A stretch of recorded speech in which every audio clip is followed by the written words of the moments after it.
the winning sound of network sports.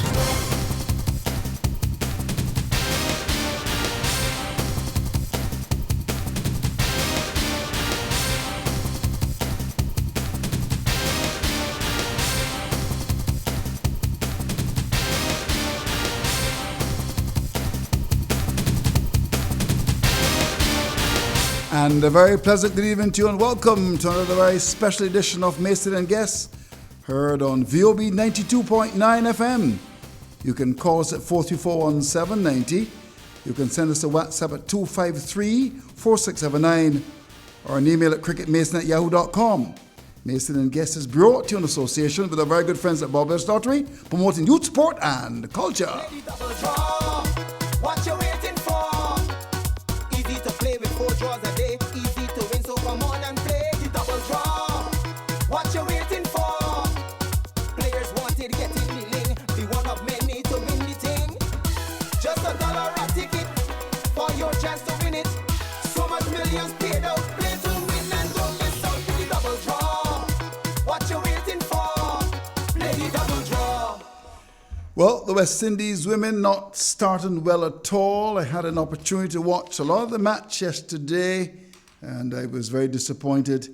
163 for 8 made by England. Looked as if they might have made a lot more runs at one stage, but the West Indies bowlers pulled things back quite nicely.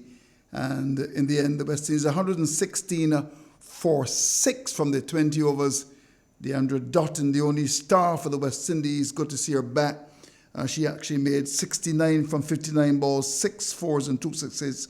But nobody in the side got into double figures. And this must be of great concern to us all in the Caribbean. You know, ever since they won the World Cup back in 2016, the side has not performed well at all.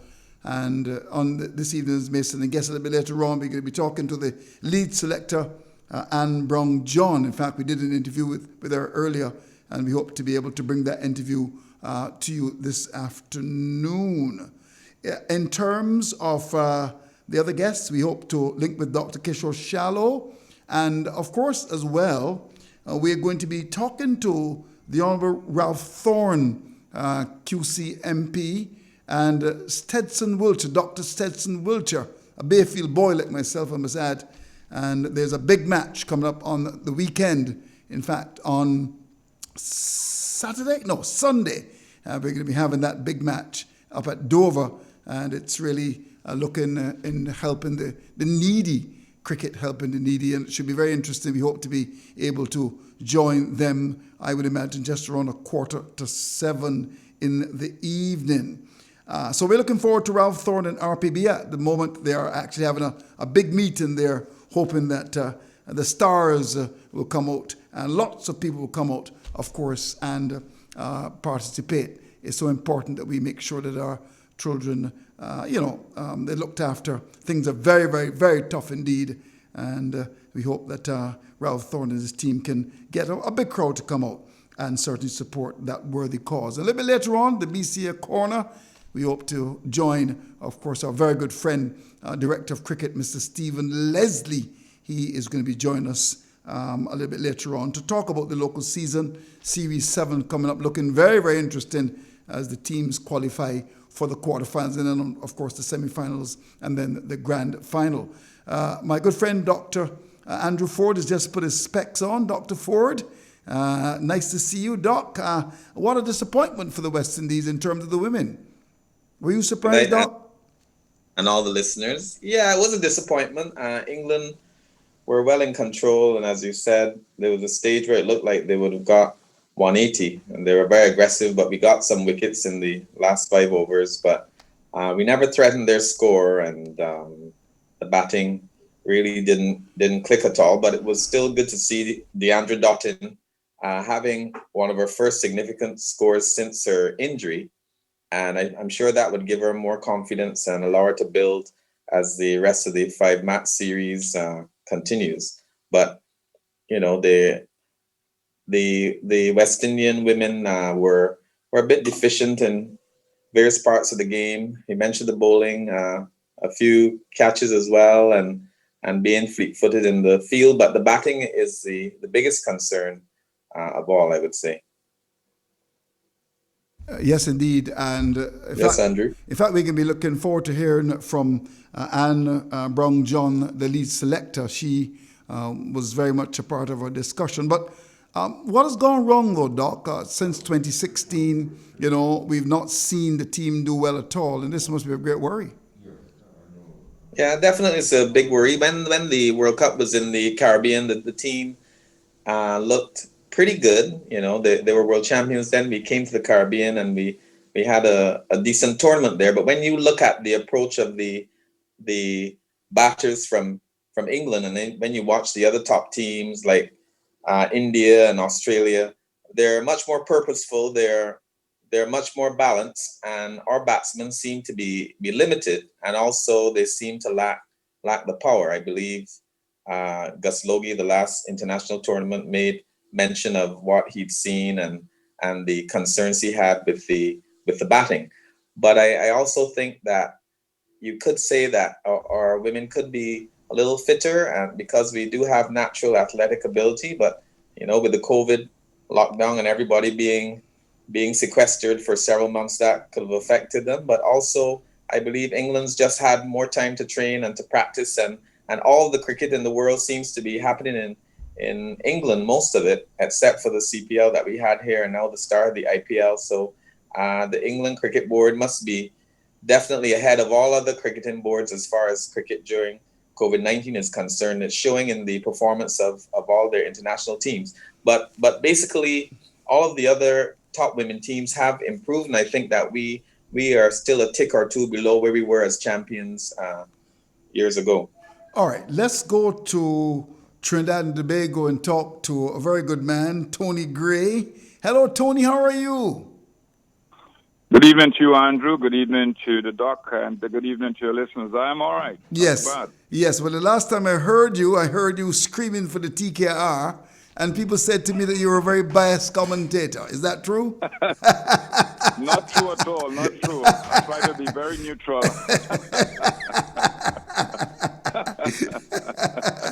Yeah, but it's always good to hear from you, Tony. Let's start with the women, though. What's going on with them? The first match against England, 163 for 8. England, the West Indies could only muster 116 for 6. I think you got to take up the coaching job, Tony. I mean, that's a factor. The coach has just been changed. Obviously, you have a new coach, a new management staff, and then obviously you go into England. These girls have not been playing for a while, competitive cricket. They might have done individual work, skill work and that sort of thing. Not sure how great their fitness level is. And obviously, if you go into England, you have to get adjusted to the conditions in England. So it's another double whammy, a triple whammy for the girls. Mm-hmm. And how important is fitness, though, Tony? I mean, when you were playing for the West Indies, they told me you were the fittest member of the side. Fitness is very important, not just physical fitness, but mental fitness. And obviously, when you physically fit, it impacts you mentally. So I think that if you look at players now like Kohli and Smith and these guys, they are tremendously fit because the volume of work that they have to perform at a high level now in not just playing international cricket for their countries, but the different franchises throughout the world is tremendous. So you have to be tremendously fit. So not only to perform well, but your recuperation part of it. Right, we're going to try and talk to Dr. Kishore Shallow, who is, of course, the Vice President of Cricket West Indies, and I think he's very much with us now. Is he? Hello, Dr. Shallow, how are you? I am good. Good evening, Andrew. Good evening to your guests as well. Right. Well, your very good friend, Dr. Forde, who is going to be part of your campaign next year, he's very much on Zoom. And have you ever met a man called Tony Gray from Trinidad? I think we have spoken already, but I know him very well. Mm-hmm. I don't think we have had a chance yet to sit down and talk some cricket. Right. And Right. that is something I'm really looking forward to. Indeed. Now, talk to me, Dr. Shallow. Of course, we got the Vice President of Cricket West Indies with us, and Tony Gray. We were just asking Tony about the England West Indies battle, the game that was on yesterday. You must be a little bit concerned, Doctor, with the start of the West Indies side. They lost rather badly. I think it was obviously we always hoping for some stronger performances. However, we have to be practical as well in knowing who our opponents are. And in this case, the opponent is England, and quite a formidable team. One of the strongest female teams in the world at this moment. So I think the ladies, what they will be looking for from out of the series is to ensure that they put up a very competitive fight, and show that, each individual who gets an opportunity put their hands up and grab the opportunity. Because I think the way the female team is going now, you have to look at, widening the pool of players. And so every opportunity the players get at this point, they have to capitalize on it. I would be really happy, if we could come up with a win this series, but it's really a tough battle. I mean, England plays some exceptional cricket, not only this year, but for the past at least 2 years, they have been playing consistently good cricket, decent cricket. And so if our ladies could come away from this tournament, improving their own personal stats, getting a few wins, winning the series if possible. But I think what they have to focus on, going out there every match and putting their best foot forward. I've spoken to the coach, Andrew Coley, express my best wishes and ask him to convey to the team as well, and I'm sure that, they know that we're rallying behind them 100%. And we just hope that, once they put in the effort, when you saw that exceptional knock, well, 60 something, I think it was, but really good. One of the biggest sixes I've seen by any female cricketer. Oh dear. Yes. So the potential is definitely there. If Haley could come good as well, with DeAndre batting like she did yesterday, Captain Stephanie Taylor and the others, chipping in and I think we could be a force that we can win England, but we just have to be focused. We have to want to win. We have to go on our field and have that game plan and execute those plans properly. Tony, what would we have to do in relation to our women to get back to the top? Well, a combination of things. Obviously, we need more monies to prepare them properly because, as Mr. Shallow said, we're competing against some of the best teams in the world. And those cricketing environments are really professional environments that help their women to comprehensively not just develop but prepare for international competition. So we definitely need to have the monies coming in to assist our women. The women must have a self-belief too. So the personnel that we have around them must not only be good when it comes to developing their skills and their game awareness mentality, but also they have to be motivational and inspirational because you're dealing with young women too. Fitness level is a key, as I mentioned just now. They have to be tremendously fit and the ability to adjust to different conditions. So early education as relates to playing in different cricketing environments is a key to developing their game awareness skills and their ability to adapt to different playing conditions. Doc? Hi, Dr. Shallow, with COVID-19 being on us and the dormancy in the regional tournaments as well as the no-home series on the horizon for this year, what has been the biggest limiting factor for the progression of West Indies cricket as far from your view during COVID? Well, just the players, can't gather to train as much as they would want to. Obviously, the franchise system is sort of delayed in most territories in terms of the players coming back together for practice. Unfortunately, they got to play some T20 recently in the CPL, but even at the start of that tournament, and some might argue that throughout that entire tournament, you saw some players that are rusty, So that has certainly hindered. COVID has certainly hindered, guys getting in the practice that that they need. Um, I think most franchises are looking to resume by next month in October, get all the players back together, the coaching staff, and so on, and they will start the preparation for either the Super 50, which might be early next year, and then the full championship for the championship. What we have to do in the meantime is, get guys to focus on the the fitness, especially. You know, um, Hopefully that after this long break, once they pace themselves back into cricket, then they won't be injured, and so they'll be able to give their full 100% come ahead for the next series. But in addition to the cricket aspects, which obviously we prefer to focus on, we can't forget the financial challenges. With the corporate community throughout the Caribbean and the world.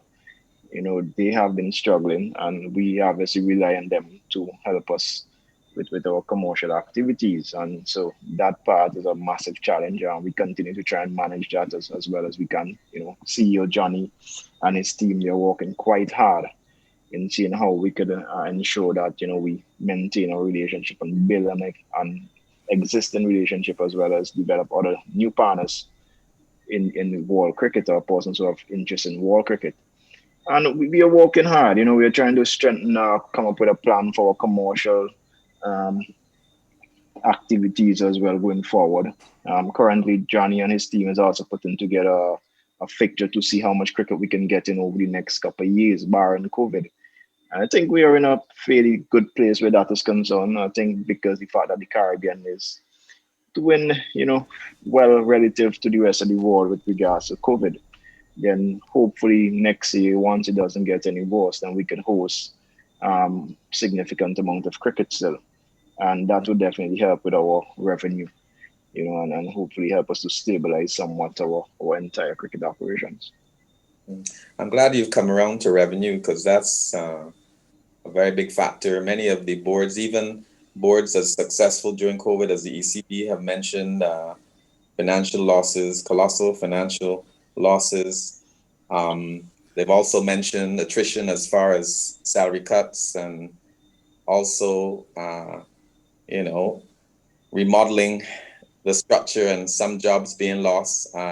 What updates do you have for us regarding Cricket West Indies and the adjustments made due to the financial hardships that COVID have brought on?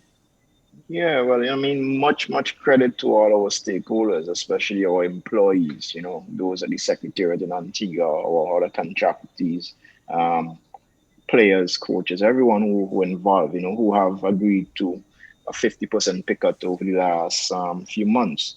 Um, I must really, give, President Ricky Skerritt and CEO Johnny Graves, as well as Director Billy Heaven from Jamaica, President of Jamaica Cricket Association, who is chairman of a committee that we set up, a financial committee that we set up to manage the situation. And we have done fairly well, so much so that we haven't laid off any staff at all up to this point. I think that in itself is commendable in terms of how we have managed this situation, especially when we look across the world and see England, who after, announcing such a massive media deal, they have to still get some job cuts. I think Australia as well, and other places in world cricket. So, much credit to our executive administrators, as well as President Ricky Skerritt and other directors who have really waiting to help us manage and navigate through this challenging time. Okay, so you did mention England again, and other boards with greater resources, greater reserves. Uh, they have also contracts for TV rights and that sort of thing, and how well we've done. Are you saying that we've done better than some of the bigger boards? I haven't really made any comparison to say that, but I was just speaking specifically to the fact that they had to lay off employees, and only that I could, I'm not in a position where I could say we have done better than anyone. Okay. I see.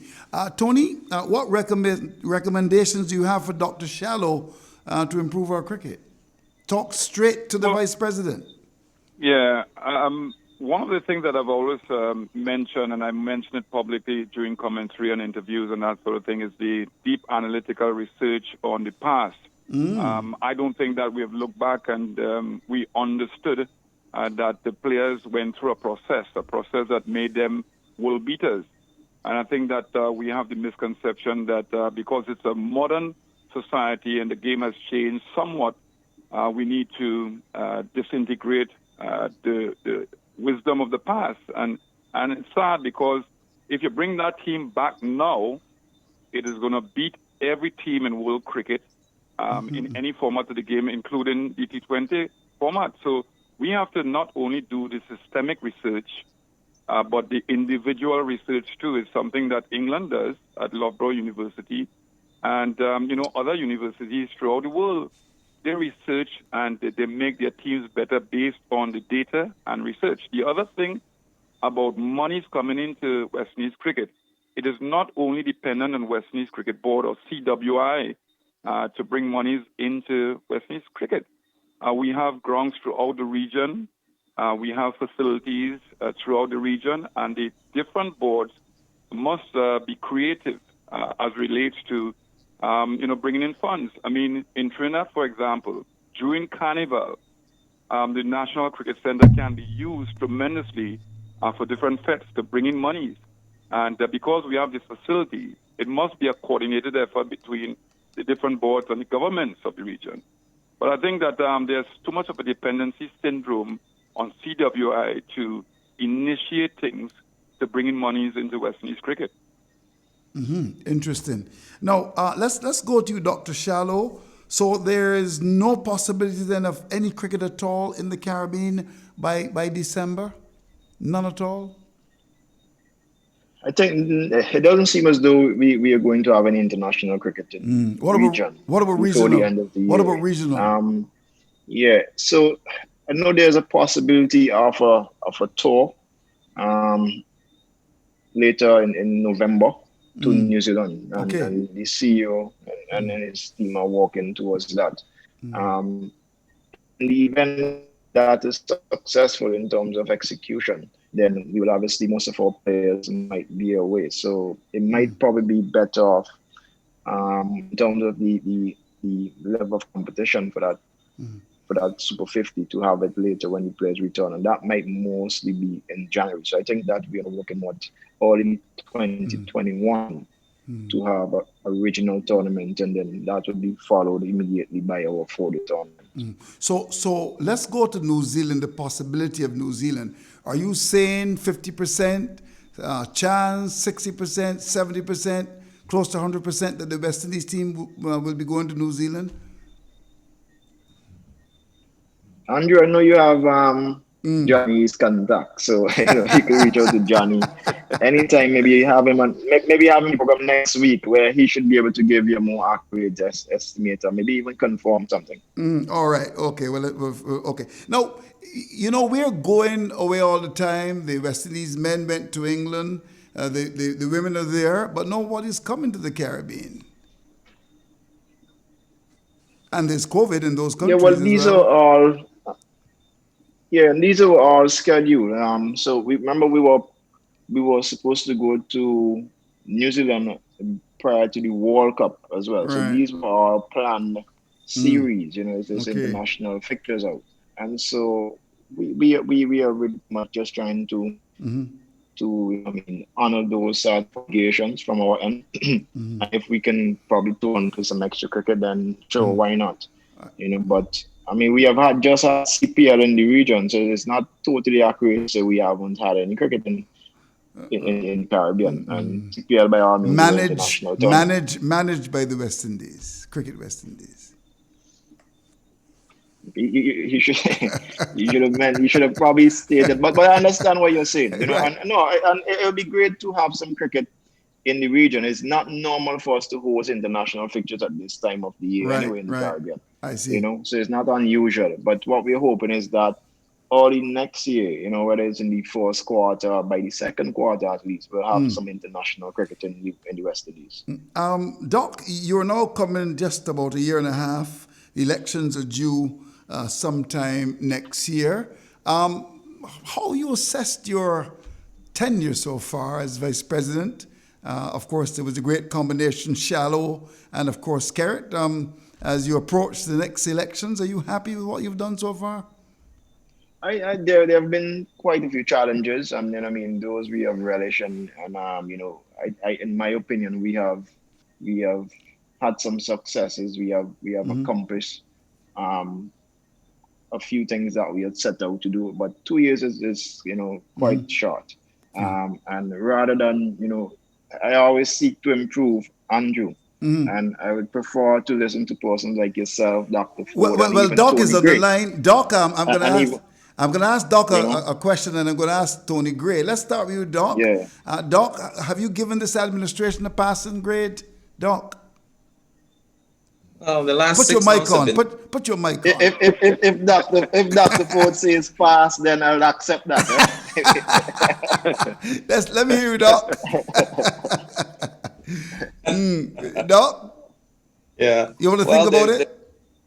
had a hard 6 months with the 5-6 months with the COVID,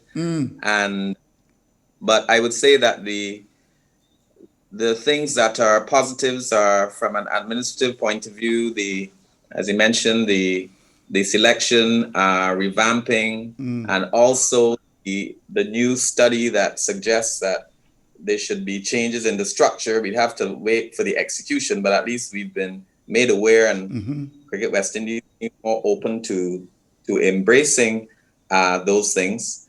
From the standpoint of trying to work on the revenue, I would say that we've been stalled a bit because the important matter of TV rights, I think we're one of the boards who haven't secured TV rights. I don't know if we have any bidders, and if we're to have cricket early next quarter, I think that is a very big aspect that needs to be sorted out, because that's how we get a lot of our revenue, since we won't be able to have full crowds in the stadium. So that's something that needs to be definitely worked on. We still have some of our sponsors, and we've continued with others. So the revenue base is something that we have to look at. I think the main deficiency has been from a communication and a finesse in sometimes getting through difficult periods and confrontational topics and that sort of thing. But as Dr. Shallow said, it's been a year and I think if once their hearts are in the right place and they keep working, I guess, and we're all trying to make Cricket West Indies better, then I can just wish them luck. All right, Tony. Andrew, does that sound like a pass mark from Dr. Yeah, Forde? yes, and when Doc can give you a pass mark, and me, you're doing well, because people say he's your biggest critic. Is that true, Doc? No, man. That like most of us just want to see West Indies All cricket right. improve, All right. That is excellent. Right. Now, Tony Gray. What? Tony, Yes. same question. I'm And listening. I know you're in Santa Cruz. Have you given this administration a passing grade? Coming up to a year and a half now. Yeah, definitely. Let me just say that sports administration is an intricate thing. It's not just about getting players on the field of play, being fit and that sort of thing, but it's about different things like, people management skills. You have to look at traveling arrangements, things like that. So it's very difficult and intricate. And that difficulty has been magnified by the nature of West Indies cricket. We have to understand that. And we have to understand that we need to put things in the right perspective when we're dealing with issues like administration. The fact is that this administration has been able to deal with a lot of negative pronouncements, a lot of issues that have curtailed not just West Indies cricket, but has put us in a bad light with the rest of the world. And they have been able to deal with it quite well.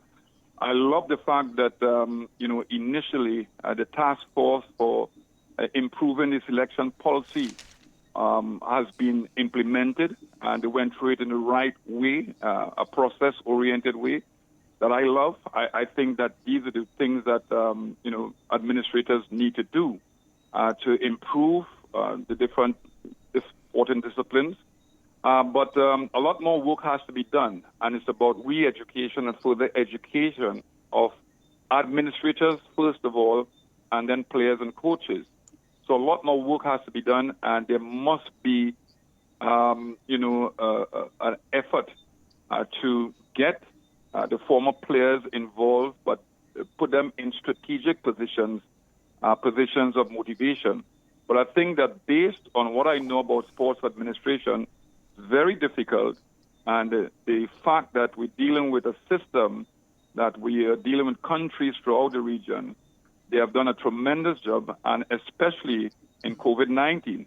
I mean, if you look at the CPL, they were part of it, and the organization of the CPL.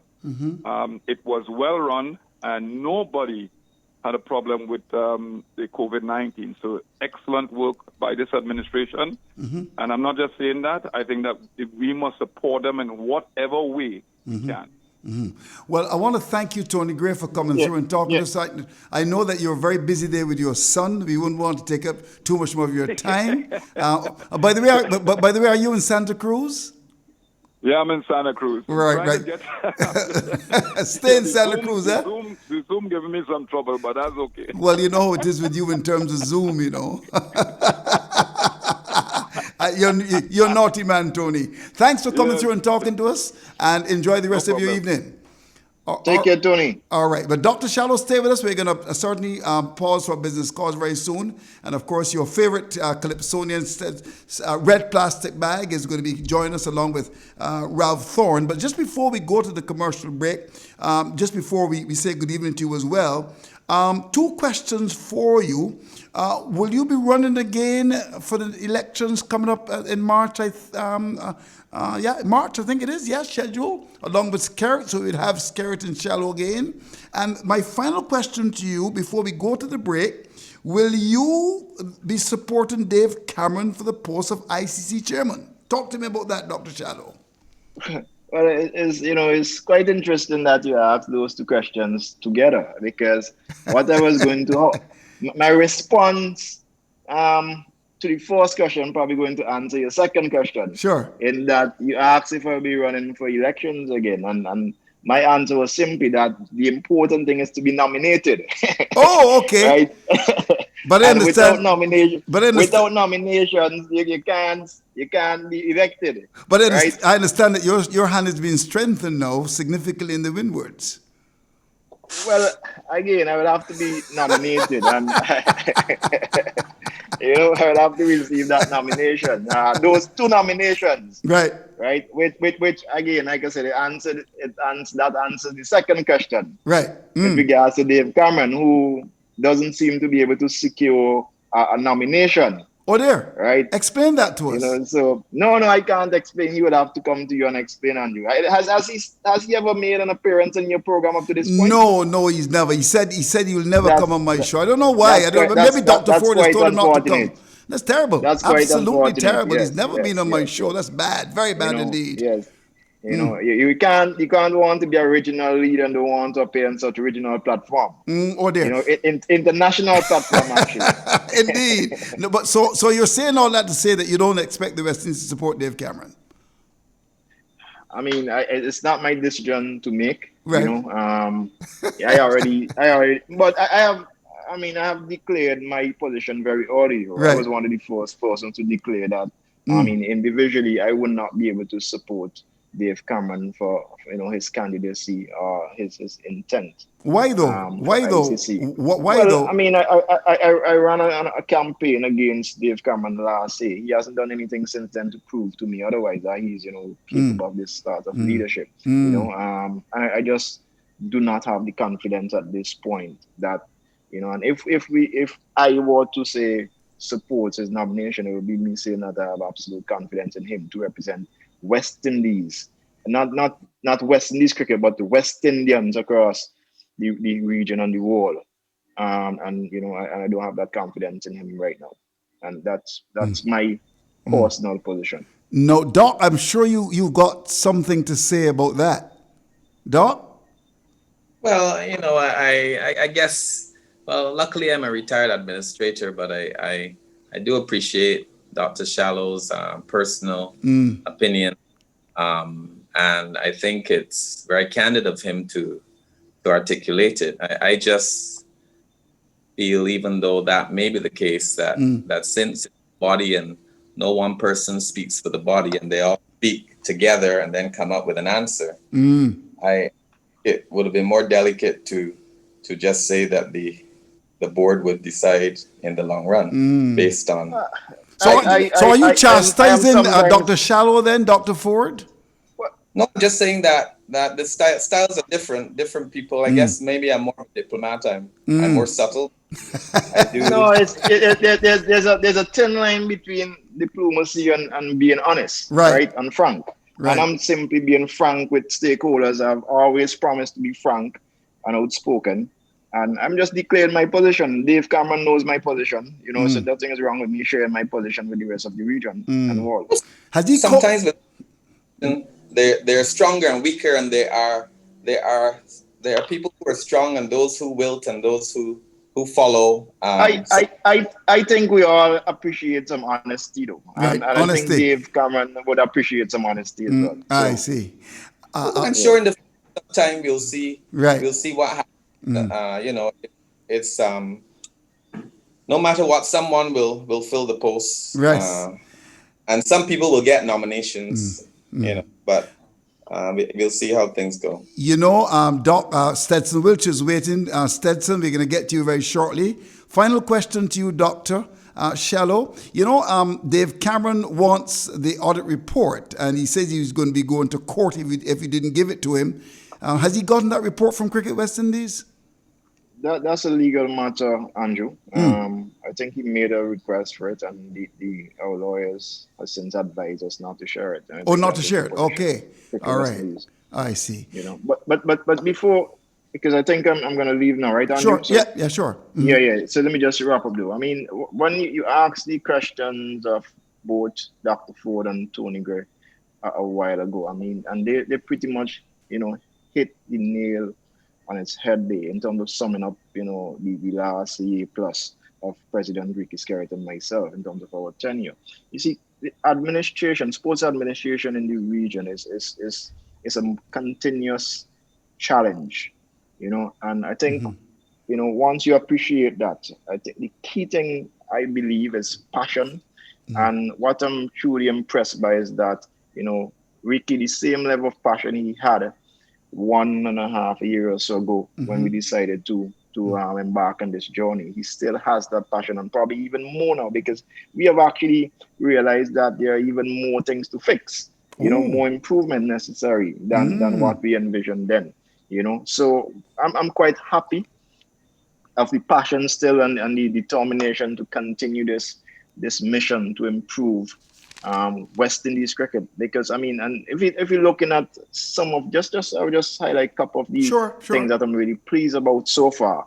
When we look at starting in March last year, how stakeholders came up publicly and spoke about the administration of West Indies cricket, the administrators. Compared then to now, with prime ministers coming out and sounding so positive about cricket again, and players making themselves available for West Indies cricket again. That is exactly what we wanted. Even if you look at the CPL this year, you can probably check for the last maybe decade since the CPL started. This is the most you've seen in terms of broadcast from Cricket West Indies for CPL. So you're seeing what we are trying to achieve now is a sense of partnership, because this is our product, this is our players and Shohei, and we need to push, our players in whatever opportunity, whatever platform they are. So, we realize and we appreciate the challenges that exist for West Indies cricket, but we are 100% committed to ensure that we pool our resources together. We get all our stakeholders together, and we try to improve Cricket West Indies together. All right. Well, Dr. Kishore, I want to thank you. Just a minute, just a comment. I know it's a legal matter. I don't expect a response, but it's interesting that an assessment and a report is written which involves an individual, and I assume that they will be consulted during that process since they're part of a report. But, it's interesting that that some people can get it accidentally, but an individual who is mentioned in such an important way within the report isn't privy to it. I think it's a matter of natural justice. But I'm not a lawyer, but I'm just saying someone is a part of a process of assessment, and we have to ask: was the person consulted? And then, secondly, what's the fear of them seeing the results of consultation and assessment and number crunching? But I mean, that's just a comment. But it was a pleasure speaking to you, Dr. Shallow. Andrew, what I would say before I leave is that I like this whole Zoom, link up. That I can see Dr. Forde smiling every time he speaks, So this is the next time I'm gonna come on with my camera as well. Oh, please I'm a do happy that. man. All right. Well, Dr. Shallow, I want to thank you for coming through and talking to us. It's always a pleasure to talk to you, and enjoy the rest of your evening. Thanks. I'll be listening to the program, Andrew. All right. I know. Thank you very much. A very big supporter of Mason and Guest. When we come back, we're going to be talking to a man born and bred in Bayfield country, of course, Stetson Wiltshire, cousin. And, of course, he's got Ralph Thorne, who's going to be the MP for Sin for Christchurch South for about 25 years to come, no doubt about that. We're going to be talking cricket when we come back. But, of course, we're going to pause for a business cause Mason and Guest is brought to an association with our very good friends at Bobble Lottery, promoting youth sport and culture. When the double draw, you're playing with the mega ball. It's tripling, you can triple your winnings. Just for $1 more, you can play from a spot one right up to a spot six. Then you wager another $1, and that's how you mega ball it. Bronze mega ball, 30,000. Silver mega ball, 40,000. Gold mega ball, 50,000. More and more you're winning. Put down another $1, and when you win, you holler. That's how you triple it with the mega ball. Make your winnings even bigger. Call for the Mega Ball today. Promotion ends August 8th, 2020.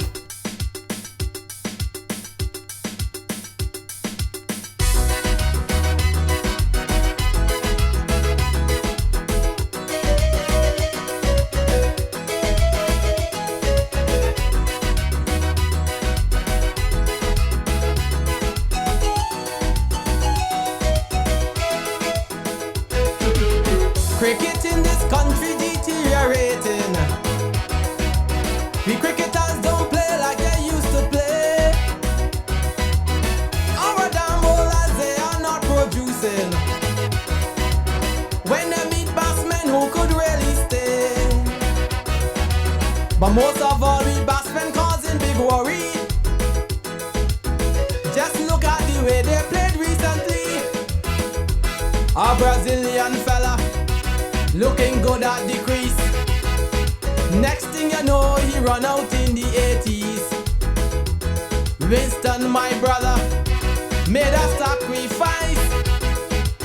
In the same damn game, he run out twice. Simmons run out, we had to dispute. Ginger Bone, he also went by the run out route.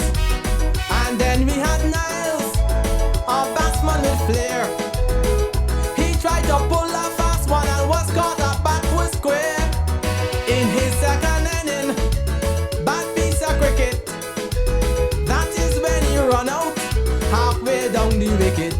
Yes. All right, what a way to introduce Dr. Stetson Wiltshire, a Bayfield man. Hello, Stetson. How are you, my friend?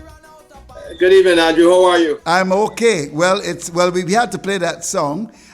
Larry Mears, one of your big supporters, said that song is about, 20 years old? Or even more? Even more, actually. That song was done in 1994, I think it was. 1994, that's a long time. That's before Dr. Andrew Forde was born. So that's...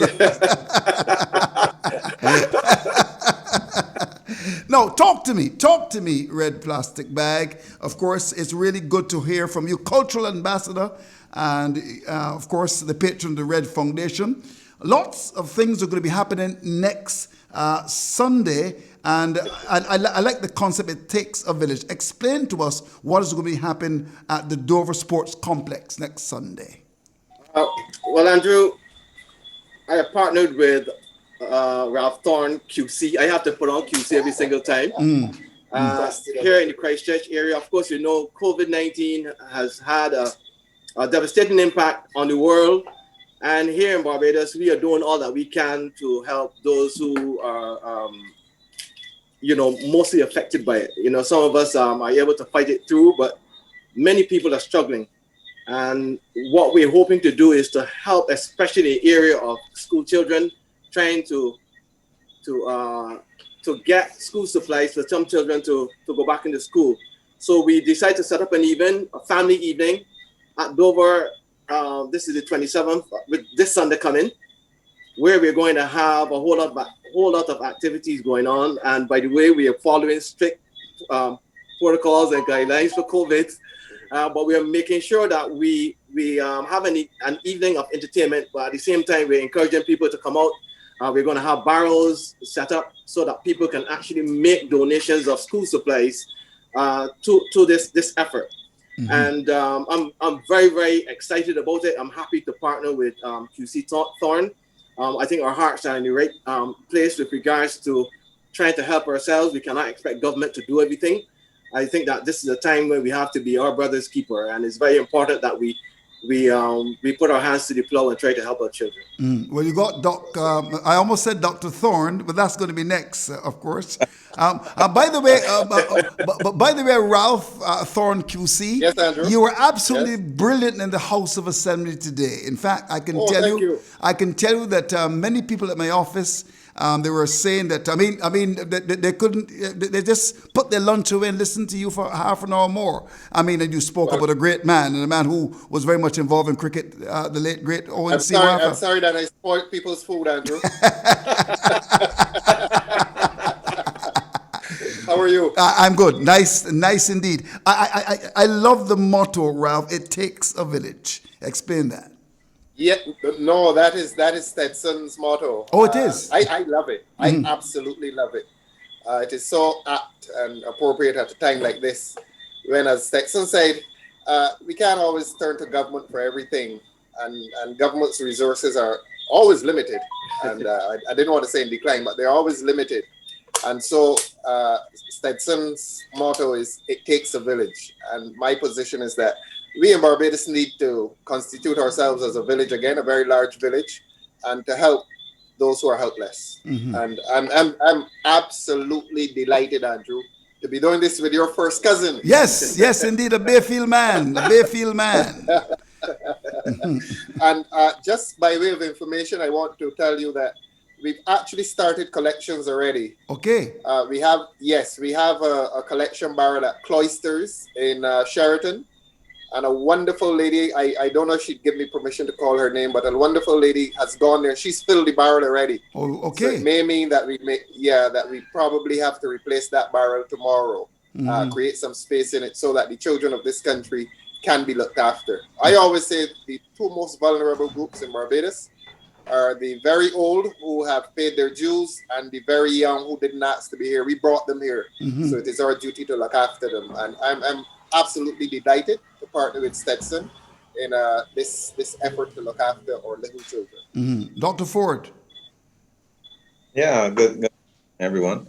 Well, it's interesting that you guys chose to give educational to give some educational help to the youngsters, seeing the importance of sports and cricket and putting it together and helping them out. Are there any plans to go to corporate Barbados, or how many other ways are you going to be recruiting assistance for the youngsters? Yeah, well, we are hoping that corporate Barbados they answer the call, so to speak, and give us some support. But we have been reaching out to some of them for support. By the way, we are not going to stop here. I think that we're going to continue to work with regards to helping the children. The whole evening itself, though, I hold steadfast to the belief that social activity can help to kickstart any country that's affected like this. And this is why I've always said that the creative industries and sport, they play a vital role in developing social cohesion, which goes a long way in helping psychological well-being. And I think it's very important that we have these things going on. I mean, yes, we have to follow strict guidelines and protocols, and we intend to do that. but we need to bring the thinking of people in one common place with in one common focus, so that people can feel as if they're not alone, as if they're part of something bigger, and that helps their psychological well-being, which I think is extremely important at times like this. And it's an absolute pleasure to work with Thorn. We all know that Thorn is a good man. I know that he wants to play cricket, and I said that I had to get that, and he wants to play cricket. But I don't know about him. I know about him as a politician. I know about him as a QC, a very good QC, by the way. Yes. Very good lawyer, by the way. I want to thank for helping St. Catherine's over the years. And yes, my pleasure. Right, my pleasure. right. But Thorn wants to play cricket, and I have a team. I have a team that comprises of Bradshaw. I have Forde Riva. I can't believe that Spencer called me Bradshaw's name first. Andrew, he wants to steal. Listen, I have a team, I have a team that we go around Barbados playing with, and he wants to steal Ian Bradshaw from me. Oh, Ian is my on-field captain. Yes. But we have a very strong team. We have Derek Bishop. We have Batson. I don't want to call all my players. They actually threw together some players. They want to bring back Tino Best. Yes. I mean, hey. They're looking at scarce with names. What is this? But I think that we are going to have a good evening. I think that our team is a good team.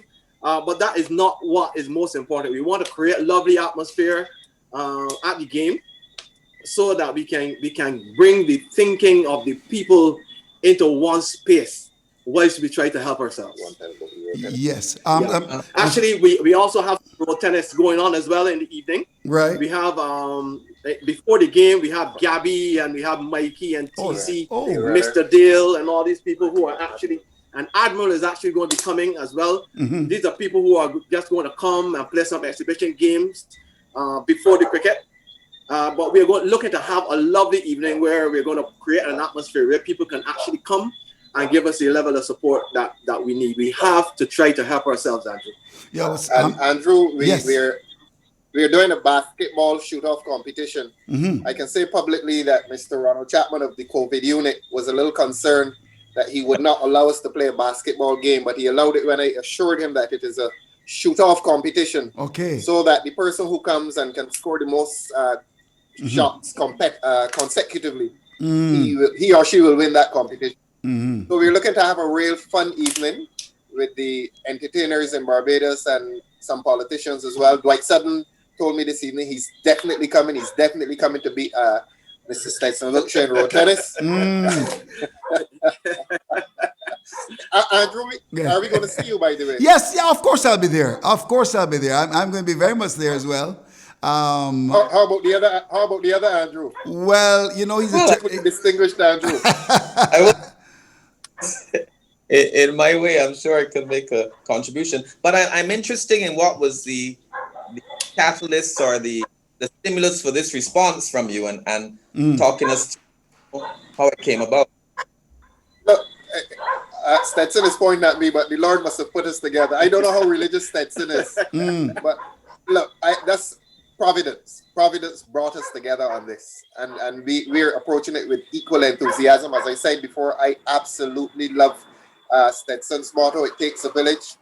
Stetson referred to corporate Barbados. We see corporate Barbados as part of the village, by the way. They're people like anybody else. They just happen to have a lot more resources. So we want the entire Barbadian community, corporate and individual, to come together, constitute ourselves as a village, and let us help each other out of this crisis. There's still a lot of resources going around Barbados. The problem is that they're individually located. And if we bring them into a collective whole, we can save a lot of people. And no one in this country wants to see a child unhappy. Not one child should be unhappy in this country after Sunday. Right. We are looking to get as much as we can, Andrew. So you need to continue to help us to promote this. I know you have a big following. So just send this information out to your big following and let them know that we need all the support we can get.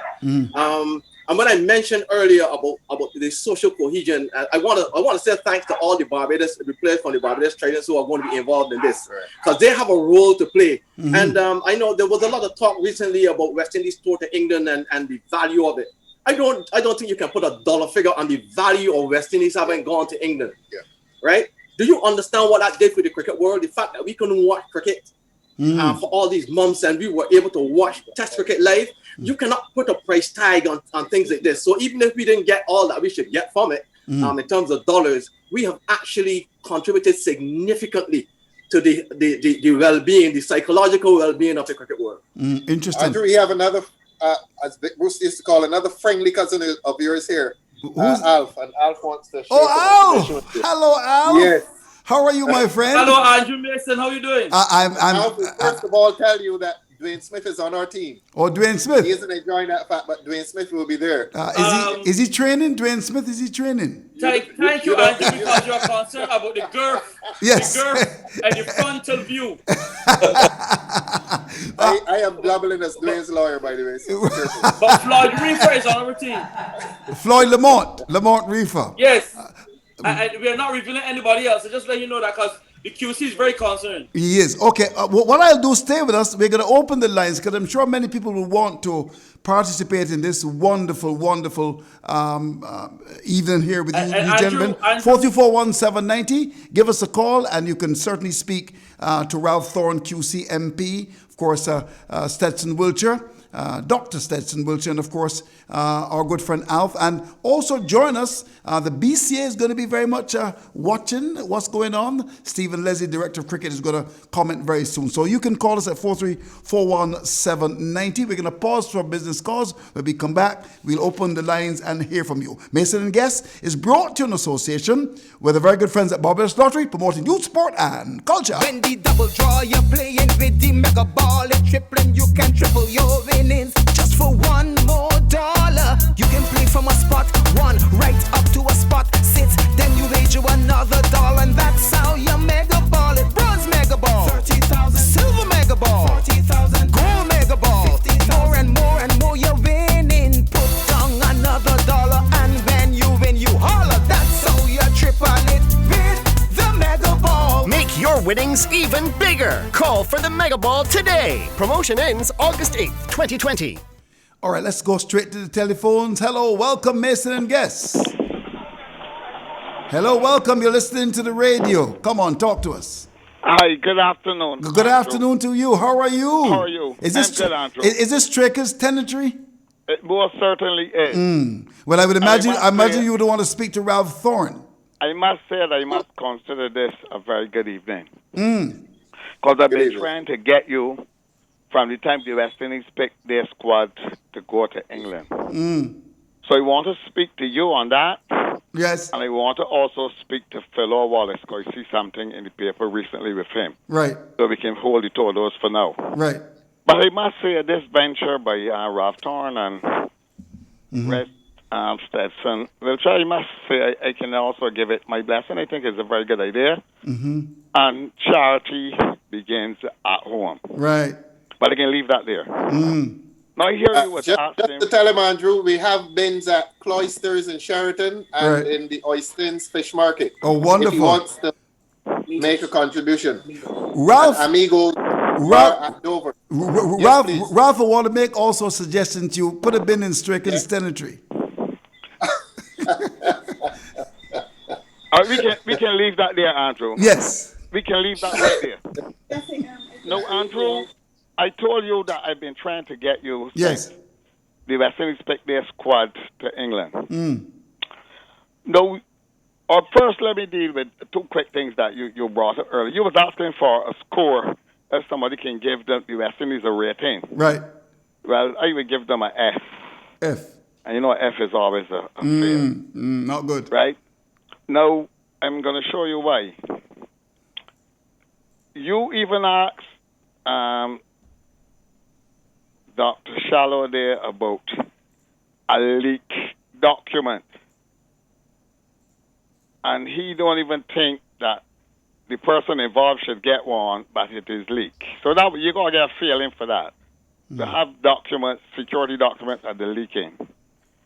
But we can take a look at, earlier in the year, the West Indies was giving out some contracts. International, ABC, and whatever. You will know them better than me. But one of the criteria for getting a contract, you could remember what it was? There's several. There's several. I'm speaking about Devon, Andrew, and we discussed that. Right. Devon, forgetting the contract, was passing a yo-yo thing. Yeah. Okay. Fitness, of course. And some younger players feel it. You know if they reset it and pass? No. You don't. So you don't think it was important of you to speak it out and let us call it out here, no? Yes. But that's a failing grade for you there okay. now too. But Striker's Tenantry, listen, this is an evening now for Stetson Wiltshire and of course Ralph Thorne. I want our callers to concentrate on that. So perhaps you can call me again next week and we can discuss that. But we're going to try and keep them short and sweet. Andrew. We want to promote this event come Sunday. Before we go, Andrew, yes. Let me say what you want to say to you. Yes, sure. Now, this program have withstood the test of time because of its callers. Right. You have taken the program in the direction of you calling big cats. Right. Well, they want you to either split the program in two, where you get half of the big cats and half of the small cats. Right. Or get a second evening. Right. Okay. Where you can get one for the big cats and one for the small cats. You could call the big cats. Right. And the small cats like me can call you. All right. No problem. Thanks for your contribution. Let's talk to Stetson Wiltshire. Let's talk to Ralph Thorne and Alf. And of course, you're waiting in the wings to make a comment very soon is Stephen Leslie. Hello, welcome, Mason and guests. Hello. Peace be unto you, Mr. Mason. Never dull moment, always inquisitive. And to your distinguished guest. Yes. My mother, God rest her in her grave, loved red plastic bag. One time she went to a show. Yes. And she had on all red and this big red boring hat. And the MC tell her, man, I know you love red plastic bag. Take off that hat that everybody could see down the back, man. Wonderful. Anyway, are you going to Dover? Are you going to Dover on Sunday? I'm not going to Dover, but I will give my contribution, and as I always do. And I want to say to these two gentlemen and all who came up with that, a very good gesture. Unity is strength. Right. And we all need to join hands and help each other. I do my little bit in my little poorness. Whatever I have, I try to share with those who are around me and those who I can't help. So it's very good. And I hope that it will grow from strength to strength. All right. Thank you very much. Thanks for your contribution. The BCA, Stephen Leslie, is with us. Stephen, you must be quite a happy man about this. The BCA is watching. Hi, good night, Andrew. I believe that not only it's a very noble gesture, but I would encourage the organizers to utilize the day before, which is the Saturday. And as you would know, we have a local T20 tournament that's going to be played all over the island. And I believe that if they can consider coming to some of those venues to actually have some donations made from those spectators who go around, that go around the island and watch these games, it would be useful to contribute to what they're already doing. But again, highly commend what has been done by Red Plastic Bag, by QC Ralph Thorne, by Alpha, all the other team members that are putting it together. But I would suggest that you also utilize those venues that are available leading into that event on Sunday. Stetson, is that something you consider? Yes, it's something that we can consider, and we'll look at the logistics of it. Andrew reminding everyone that we are starting around 3 o'clock on Sunday with the road tennis. Okay. It's a celebrity road tennis because you have the females like TC, Crystal Cummins-Beckles. Those are playing, and in the male, of course, you heard with Gabby playing against Mr. Dale, against D2, against Ian Hoggett. They are all playing.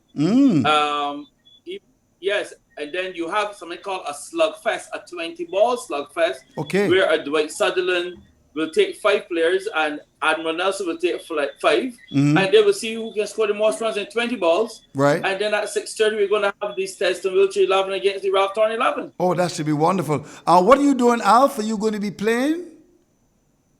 Well, you see, that's a very that's a question. That's a question I'm in Mr. Wiltshire's team. Okay. Squad. I'm in Mr. Wiltshire's squad. Yeah, squad. Yes. However, with our secret weapon back in the island, I've agreed that I will take up the microphone and do some commentary. Okay. You know, Mr. Wilker begged me to play, but I'm going to give it away to our superstar. Together with Pedro Agard. Pedro Agard is also Yes. a commentator. Andrew, you're going to pass through to join and help us? Well, I'm very upset because no one has asked me to do commentaries. Have I been fired and demoted? I don't understand that. In the mail. Oh my golly! In the mail. It's in the mail. Okay. Well, you should get out tomorrow. Yes, indeed. Well, I just got a text from the postman, and he said that he felt ill today, so it should be delivered tomorrow. Yes, and it's going to be in my new mailbox, because I put in one recently. Very, very lovely. So the entry fee is stationary. Oh, bring your sharpeners, your geometry set. Yes. Bring your rulers. Yes. Bring your books, your dictionaries. Yeah, that's the entry fee. Should be wonderful. I think we got another call in the line. Can we take 441790? You can certainly participate in the program as well. But Dr. Forde, this is wonderful, isn't it? Yes, it is. Is there also an account that individuals can contributions to? I don't know if that's also a part of it, because there's some people may not want to make a physical contribution, but may be savvy with their phones and able to make electronic as well. Yes, we are. That is something that we decided only late that we are going to do in terms of wonderful. But we have an account. We actually have an account, which is the Red Foundation's account, that will be made available as well. Oh, wonderful. Well, this is absolutely wonderful. 4341790, certainly give us a call and participate in this. So you expected a very big crowd, Ralph Thorne? Yes, with the quality of people we have, certainly the celebrities from the entertainment, the area of entertainment, Mr. Dale. And look, they're not only entertainers, because Dale played center forward football for Barbados. I think Dale may have played table tennis for Barbados as well. Yeah, table tennis, very good table tennis. Yes, you have some pretty good sports people who are disguising themselves as entertainers. Gabby as well, who is a national champion in road tennis. So we have quite a few people who are entertainers who actually played sport. So this is a situation where entertainment and sport actually coming together to create the right atmosphere to get our people to come out and support the cause. And we, as I said earlier, we're going to be sticking to strict guidelines and protocols. We're making sure that we have sanitizing stations around so that people can be comfortable knowing that they're going to be safe at Dover. Well, I'm not going to keep you too much longer, because I know that you are in a strategic meeting there with my very good. Is Oki Donovan still around? Like he's gone home to have his coffee? He is around, but he's on the telephone. He's taking lots of calls in relation to this project. Oh yes, and what a wonderful. When you talk about the village, Ralph Thorne, you talk about someone like Oki Donovan.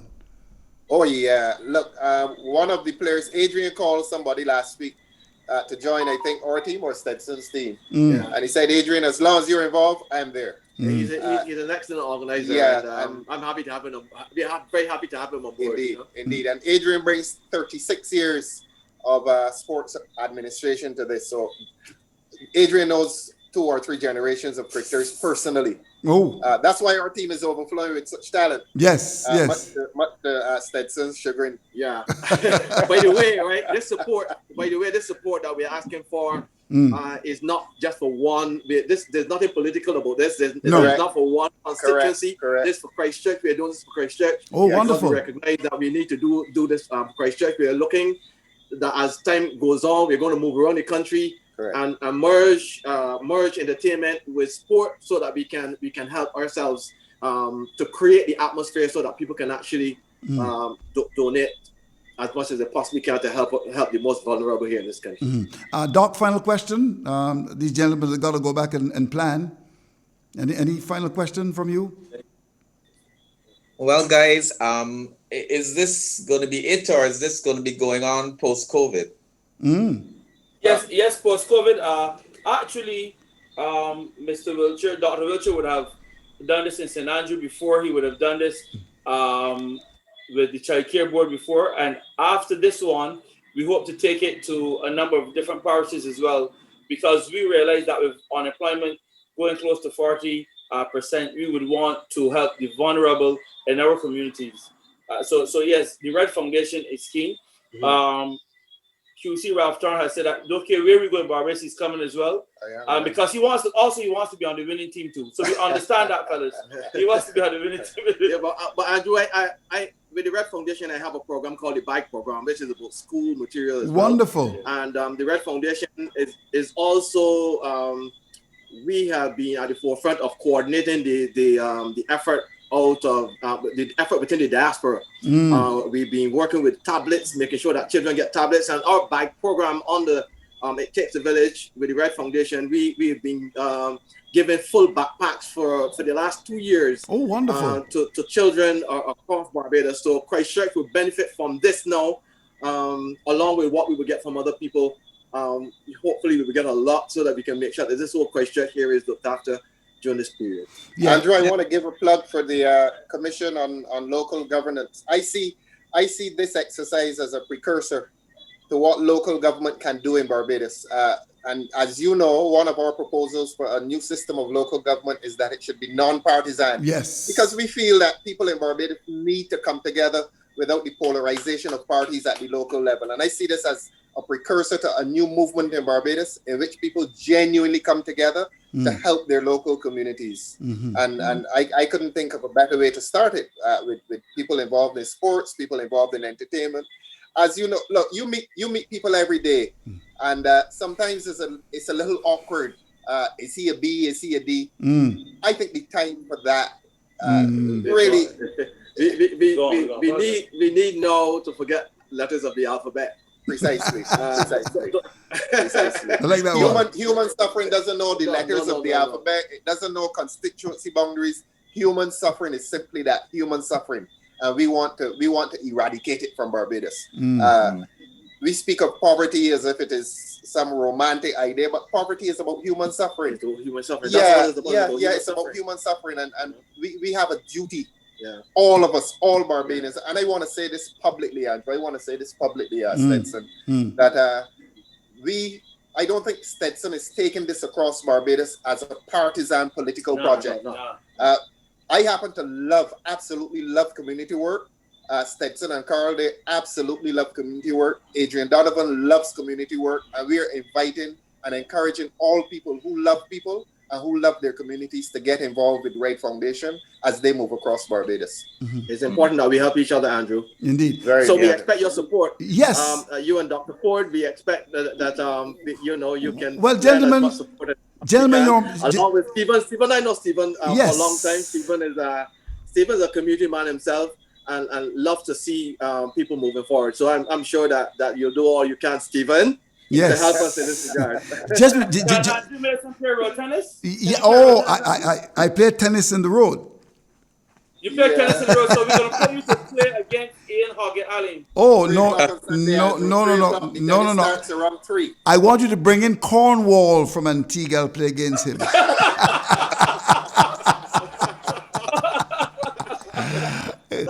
You gentlemen have got my 100% support, and I would also hope that once we get past this initial activity on Sunday, that it really continues well beyond what we do at Dover. And I will make every effort to be there and try to mobilize what I can to be part Stephen, of I don't like the sound of that. I'm going to make every effort to be there. You know what that means in Barbados. But I'm well learned from the QC. Give yourself the opportunity if you're absent. That's cool. But of course, our good friend Stephen may be passing through St. Michael West before he comes to Christchurch. So, Stephen. There was a breeze that blew through in October 2019, so I'll continue being there despite that breeze that blew last year. There's a gentleman in the studios, gentlemen, that wants to speak to Ralph Thorne. Hello, my friend. Yes, sir, Mr. Ralph Thorne. Good evening to you. Good evening, Brad. Good evening, all. I was just remarking to Andrew that you have a wonderful book. Is it still in publication? Which book is that? Your story. Your story. Yes. I have a few copies. If you call me tomorrow, I can arrange one for you. Marvelous. And Red Plastic Bag. I had some hidden. When will we get Red Plastic Bag's life story in print? Well, we have Gabby's. Actually, I a discography written by Elizabeth Watson. That's correct. I'm actually doing my life story, an autobiography that I'm actually working on now.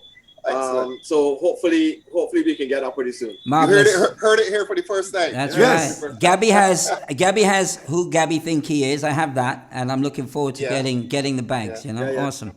That's a lovely book, by the way. Brilliant. It should be required reading. It should be on the curriculum in our schools, actually. Big statement made by Ronnie Clark. Gentlemen, it has been absolute pleasure. Stetson Wilcher, good to see you. And of course, we spoke recently about Bayfield when I made that presentation up at St. Catherine's School. We got some work to do. Lovely little girl up at Bayfield. We looked after her. We looked after someone in Lighters Hill. So we could be playing our part, of course, in St. Philip, Barbados' best parish by far. Of course. All right. Of course. Thanks to you, Stetson Wilcher. All right. Thank you very much. Thank you very much indeed. Ralph Thorne, QC MP. And thanks, of course, to Oki Donovan in the background. And, of course, Alf, a good man, very good man indeed. And thank you. We also want to thank you for coming through and talking to us and Mason the guest. Enjoy the rest of your evening. Good evening all. All right. Now, let's turn, of course, our attention to the BCA corner. We've got our very good friend, Stephen Leslie, Director of Cricket. Stephen, at an interesting stage in the competition, we're coming up now to Series 7. Yeah, I was teasing a colleague of mine earlier tonight. You call it the BCA corner, appropriately called. In terms of when we do link up and discuss this cricket, it's vital to let Bajans know in your program, as you said, Andrew, that we are having an exciting form of T20 cricket being played all over the island. But tonight, if you permit me, sure, we are also restarting very shortly the Sir Everton Week Center of Excellence. That is going to be exposing the best talent in Barbados on the 13, on the 15, on the 17, and on the 19s. We also have an under 23 group and the females, and they will resume their training at Kensington Oval on the 5th of October. And Andrew, while we are preparing to try to expose the most talented cricketers that we have in those different groups, we had a meeting initially tonight with the parents of the under 19 group. And if you see the energy and the support and the determination to get the best for their children, I think that's why we in Barbados continue to be able to execute so well. And sometimes we take it for granted because, I mean, we had Sir Garfield Sobers as the most excellent Sir Gary Sobers in terms of being the best all-round of all time. And we've had a host of other tremendous cricketers. But this Center of Excellence and the support from the parents and those guardians, it is really tremendous. And I want Barbadians to understand that while we are probably the only island in the Caribbean having organized cricket, for us to still be able to execute our developmental program in this environment is something that we take very seriously at the BCA. The board of directors remain committed to getting these persons in the best, we don't even know when the next CWI regional tournament we play at, Andrew, but we want them to be equipped and ready and be able to be honing their skills so that when and if we have West Indies Cricket Board and the other entities coming back in to telling us where we're going to play, we are going to be ready. And we have the success of our youth teams in recent years, which has really been tremendous. And I want everyone to be aware that the Center of Excellence resumes here at Kensington Monday to Friday from October 5th. Wonderful. But on the local level. Yes. We're going to the 7th series, Andrew. 7th series of cricket of a potential 9 series. And we have a tremendous grouping where the top 4 from each zone will be going forward, as you're aware, to the quarterfinals. And what we have now is the return of the CPL cricketers. Last Saturday, the rain fell, and most of the games, I think barring 3, were affected. But if we get good weather, Andrew, this weekend, we are going to have the likes of Ashley Nurse, Carlos Braffett. You could call them Jason Holder. Oh, wonderful. Most of these guys are going to be available to play for their clubs. And I think it's going to really be Calmeers, you can call them. I mean, most of these guys played their trade. Jonathan Carter, right around. They were part of the CPL, and now they're part of our local cricket. Right. So I think that if an individual has the opportunity, they should be really packing their picnic baskets and going out to these different venues come Saturday. All matches start at 1:30, Andrew. And from the logistical standpoint, we continue to say that we've been doing quite well in terms of the COVID-19 protocols and the environment that we function in. We again want to commend those clubs and those authorities for the efforts they're making. Let's get through this 2020 season, Andrew, with a situation where we get good cricket on the field and everybody plays it in a safe environment. Well, I want to thank you for coming through and talking to us. Always a pleasure, of course, the BCA Corner. We're going to have you again next week. And you know they say that Mason and Guest, we don't talk local cricket. But that's an absolute joke, really. In fact, we've spent a lot of time in recent times talking about local cricket, and we are very happy to have you, Stephen Leslie, doing a wonderful job. So, Stephen, 1:30, of course, getting down to the business end of it now. Teams are looking to qualify for the quarterfinals. Yes, the business end, and I mean the defending champions Carlton continue to do well. Gladiola has been consistent, having top of the class. They've been top of the class. Like TKR. And what we want. Well, you're making a prediction so soon, Andrew. Remember, I said it's the boosting of players. I mean, when you look at Carlton's team, for example, they have at least 4 players that are going to be coming in. Gladiola is boosted by a couple, and then you've got other clubs, Yorkshire, the Barbados Youth. I'll say this: the Barbados Youth A have done quite well this season. Right. The Youth B have also been competing, and we want a situation where the most talented players get to express themselves, and we're getting that from the BCA T20 tournament every weekend. Through. Hello, welcome, Mason and Guest. Hello, welcome, Mason and Guest. Good night, Mr. Mason. Good night to you.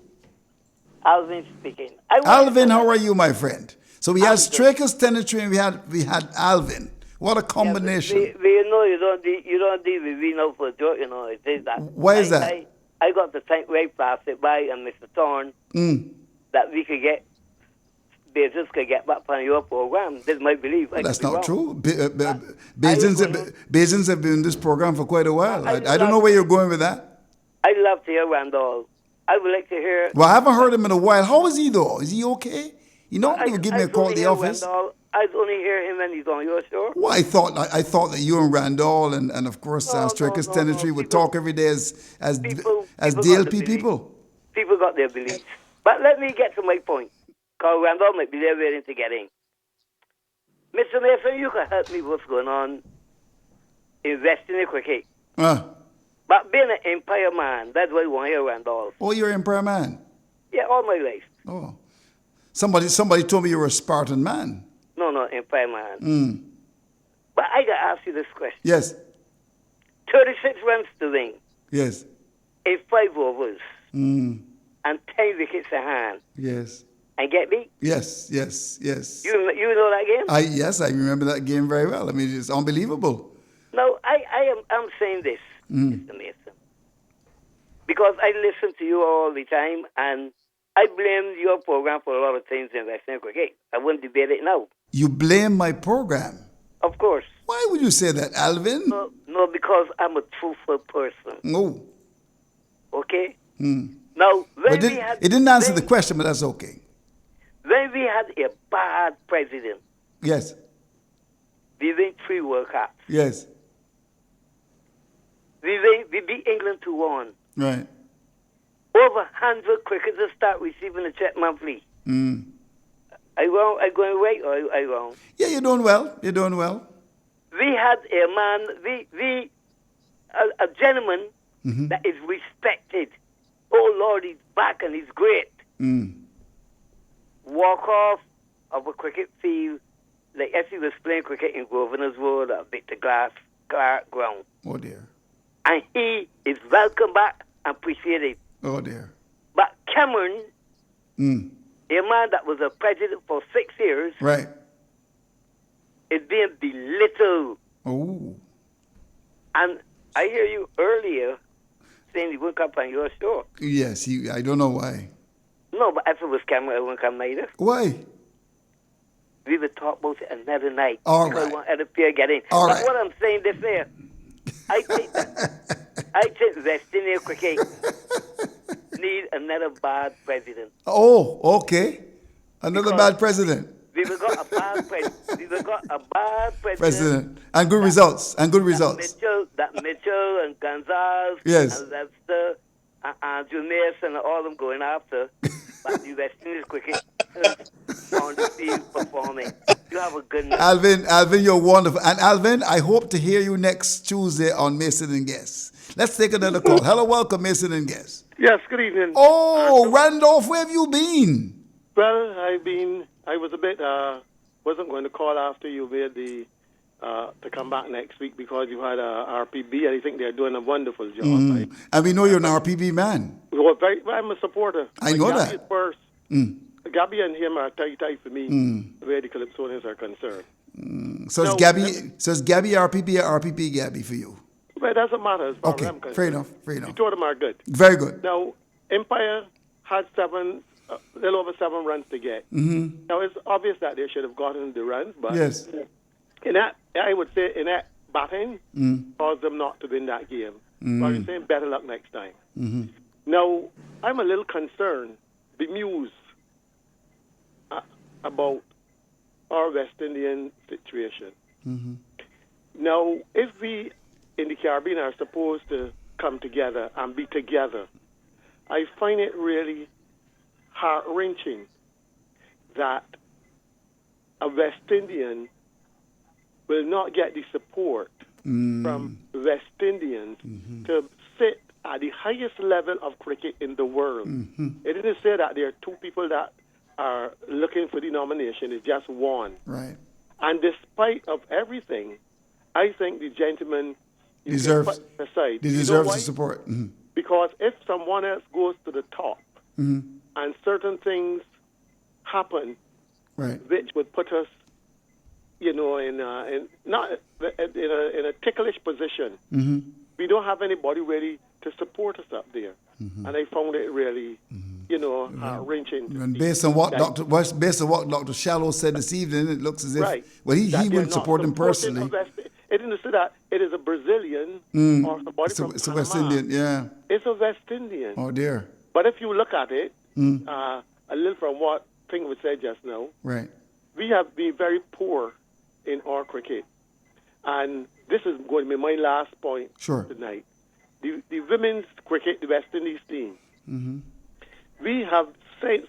I almost called the wrong name. Saints Campbell was the batting coach of the women's team. The women's batting has faltered. Why? We are bringing some pieces bowlers to be coaching. The West Indian women need a 1 to 5 good West Indian batsmen to coach them how to bat. The bowling isn't bad. The batting is where we have any problems. Right. And you have bowlers who might get a couple of runs when the West Indies are playing. They cannot be considered to coach batting. You need a batting coach for the West. Well, in fact, Randolph, just before we go, we've got an interview lined up with the lead selector. We're going to play a bit of that for you towards the end of the program. So you should listen out for her. She certainly offers some interesting thoughts. Thanks for your contribution. All right. Andrew, if I may very quickly, I think the points made by Randolph were very interesting. But there are 2 realities. One is that we do not have in the Caribbean a consistency in organized cricket. And we're not talking COVID or anything. We're talking about the fact that our women, for example, when you get past Barbados, do not really consistently compete at the domestic level or in any form of competition. They get ready before they go for the national teams. And similarly, the point made about having a West Indian at the helm, that has its usefulness. Very much agree with persons who made that point. And no one can dispute having a Dave Cameron can be of value. But at the same time, we know that there are other dynamics that will play out. And the ICC eventually will have to make their determination. But Cricket West Indies will be, I believe, making the determination that they believe will make benefits for Cricket West Indies going forward. So points are made about Mr. Cameron, points are made about women's cricket. We have to collectively in the Caribbean get to a point where everyone is singing off the same hymn book. And I'm not 100% sure that any of the presidents thus far have been able to really get that through. We're doing our own little things. BCA continues to do a tremendous amount of work. but really it's something that we should be all collectively working together to get the best of West Indies cricket. Stephen, thanks very much indeed for coming through and talking to us. It's been an absolute pleasure. We'll see you again next week. All right, so there you have it, Director of Cricket, Stephen Leslie. Let's take another call before we go to Anne Brown. Hello, welcome. Thank you. Good evening, Mr. Mason. Good evening to you. I want to say that Stetson Wiltshire brought me here. Oh, he and did? Then some comments made. And I want to ask you two questions, but I just want to commend the effort done to help our nation's youth. I think it's very commendable. And also, Mr. Ralph Tarn, he included local governance. And for a while, I wanted to speak to him on local governance, but now is not the time to discuss that. But however, he made some very wise comments in suggesting that the initiative is not partisan and that all people who... I live in Christchurch, and therefore it would apply to me even though I don't live in the constituency. But I want to ask you two questions, Mr. Mason. You travel throughout the region, right? And you will be better able to tell me if there has been a decline, a significant decline in support for West Indies cricket. Oh, yes.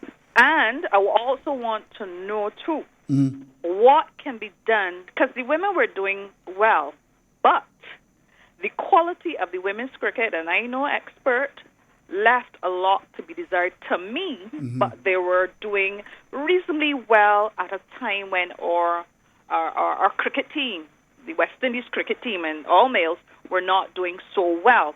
But as I said, they didn't look fantastic to me when I saw Australia and when I saw India and I saw Pakistan, but still we were still doing kind of better than the men. They don't look fit. I must admit, caller, it starts the basics, fitness, that desire to win cricket in your blood. I don't know if that still exists anymore in Caribbean cricket, I'm not sure about that.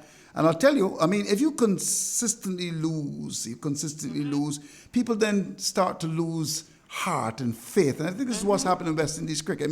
I've been traveling for quite a long time across the region, and still there's some hope that we may very well be able to come through and do well. But I'll tell you this, if you continue to consistently lose, people are going to lose faith, they're going to lose heart, and this is exactly what's happening. Hence the numbers are dwindling, and dwindling significantly as well. And they got to start winning again as well, and bring the confidence back. I want to ask you this, does that affect our ability to pull matches here in the region?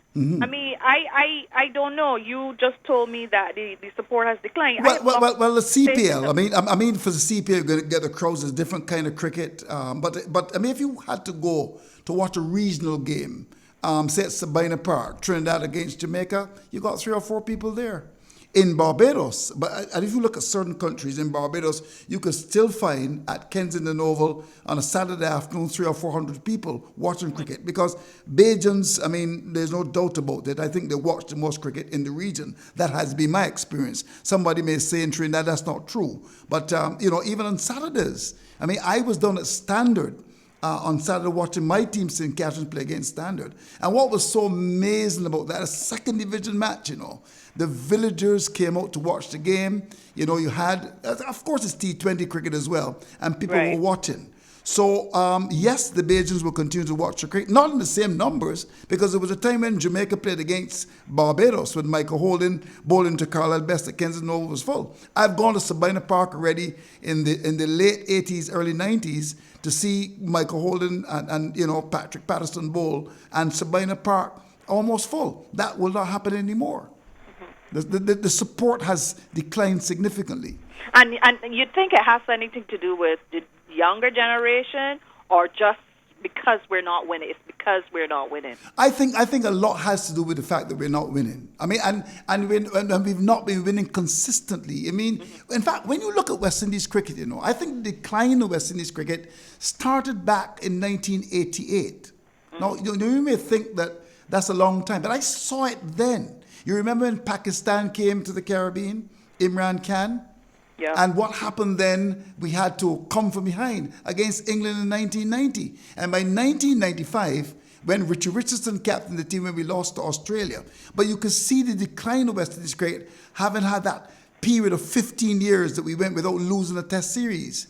So, and what is significant and what is disappointing is that since 1995, we've not really seen any significant improvement in our cricket now. And that must concern us. Absolutely. It is a very serious thing, you know. Yeah, and I've lost faith, and I don't think anything will regain my faith. Oh, dear. Even if they win 1 or 2 matches, that will not convince me, because I just think we've gone too far south. All right, I want to thank you.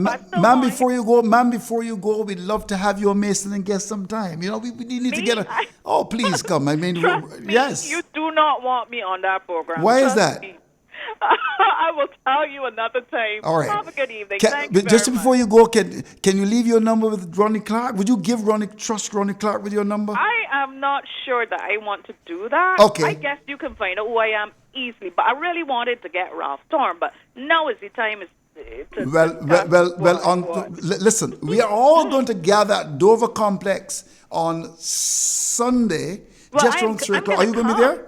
Yeah, I'm going to come because I want to anything to support the youth or children. Right. And I think that either Ralph Thorne or Ida Stetson said that, you know, the children didn't bring themselves into the world. Right. The old people have made the contribution already, so the old and the young deserve our support. Wonderful. Whatever way we can. Well, please make sure you come and make sure that you're part of that as long as the sun isn't hot. No, bring your umbrella. Bring your umbrella.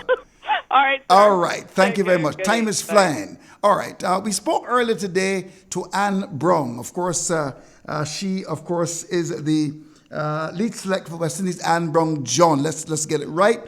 We had a pretty interesting interview. Let's hear part of that interview. Okay, on Mason and Guest this evening, we are happy to have the lead selector for the women, West Indies women, Anne Brong John. She is all the way in England. First of all, Anne, how are you? I'm great, really, really great. And today we have bright sunlight. Bright sunlight. How has the weather been generally, though? Since we have arrived, it has been like this most of the days. The first few days, we had a bit of rain, and 1 or 2 days in between, it has been slightly cold. But if we've been here now for like 22 days, I will say about 17 of those days, 15 to 17, we have had sun. Good. And unfortunately, the weather from tomorrow drops to like 13 degrees for the rest of the time that we're here. Oh, I see. Well, let's hope that things work out for you. We've also been joined by Dr. Andrew Forde, who's my co-host. Dr. Forde, you've got the honor of asking the first question. Maybe it's going to be a tough one as usual from you. How are you, Dr. Forde? Well, I'll start with an easy question that really relates to the Black Lives Matter statement that was made by the women at the start of the event. How important do you think that was? It's very, very important to the team, and it's something that the girls were, as I said, they were looking forward to. They were all excited about it. I have been informed. The manager told me that it's going to be done every game, for the 5 games before the start of each game. So that just shows how important the team sees this Black Lives Matter. Okay. Well, England is the top team in T20s, and we are at number 6. What are your expectations for this 5-match tournament here? Coming into the tournament, we expected that it was going to be a tough one for a number of reasons. One, because of the COVID situation, we have not been able to have a lot of cricket in the Caribbean. As a matter of fact, the girls have not played cricket in 6 months. This is the first time they're coming back. Although most of them would have been able to do strength and conditioning work in their countries, not all of the countries were they able to do skill work, because I know like Trinidad and Tobago, Guyana, some of these countries have been on lockdown because of the number of COVID cases. So some of those girls have not been able to get in the skill work, as much skill work as they would like to have done. However, we have been here for 3 weeks. We were here for 3 weeks before the first game yesterday. So it gave them 3 weeks of getting in some much needed, not only strength and conditioning work, but skill work. I know they're still at a slight disadvantage because of the fact that I think England was able to have 2 camps before coming into the series with us, because England was previously preparing for South Africa, who ultimately were not able to come. And then they started another camp to prepare for us.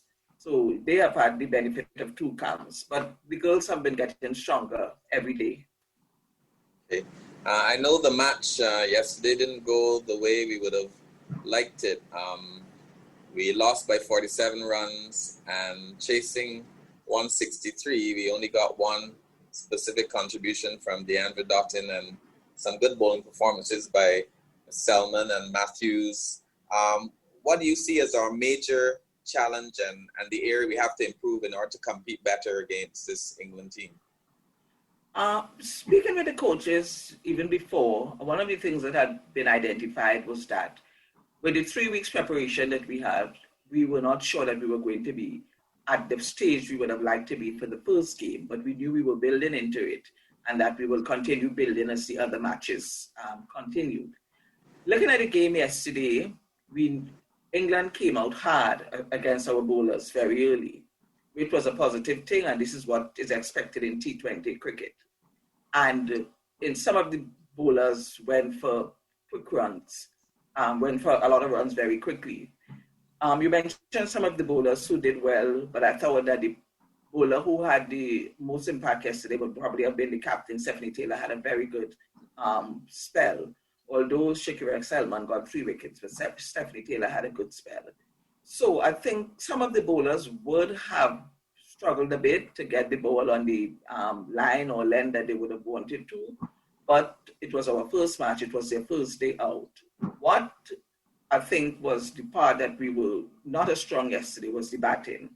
Other than the fantastic innings from DeAndre Doughton, we didn't get other people getting into double figures. It could be a couple of contributing things. The fact that they have not played a lot of cricket for a while.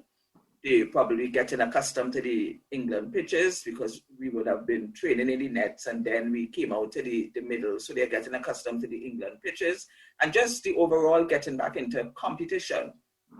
So now that they've had a feel for it, they have seen what DeAndre did.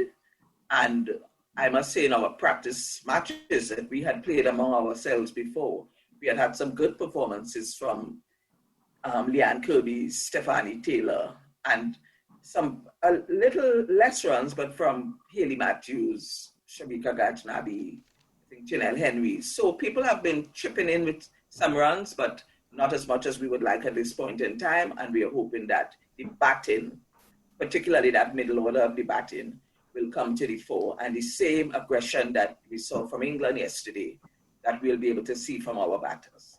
All right, interesting. Thanks to the lead selector and Brown John offering their thoughts. Of course, tomorrow the West Indies women will be in battle again, playing against England. They lost the first match, and you got 30 seconds, Doc. Let's wish them well for the second match, Doc. Yes, definitely. Let's hope that the women can build on that start and have a better performance with the bat and make us all proud as the series continues. All right. Well, thanks to you, Doc Forde. Thanks to, of course, Anne Brown-John.